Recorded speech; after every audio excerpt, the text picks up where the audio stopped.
I do just want to point out one thing, that the president, everybody in Washington, whether they want to admit it or not, knows that this president is right when it comes to tariffs and when it comes to trade. In fact, Democrats have long said that the United States of America has been ripped off by the countries around the world. They just don't want to admit it now because it's President Trump who is saying that. In June of 1996, Nancy Pelosi spoke on the House floor. She urged her colleagues at the time to fight against the status quo trade policies that had contributed to America's trade deficit with China. In fact, Nancy Pelosi said, "How far does China have to go? How much more repression? How big a trade deficit? How many jobs have to be lost for the American workers?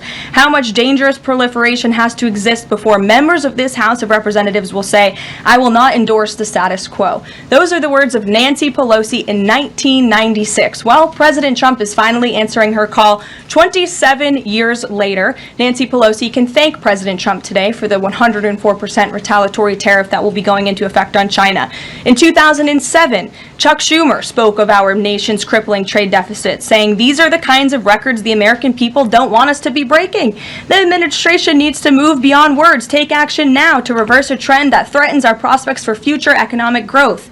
And Chuck Schumer said that in 2007. Finally, in 2025, President Trump is taking action. Recently defeated Democrat Sherrod Brown said on deficits in 2012 that our deficit then at China had reached an all-time high, and it was on pace to recede last year's record. The trade deficit had cost American workers millions of jobs at the time.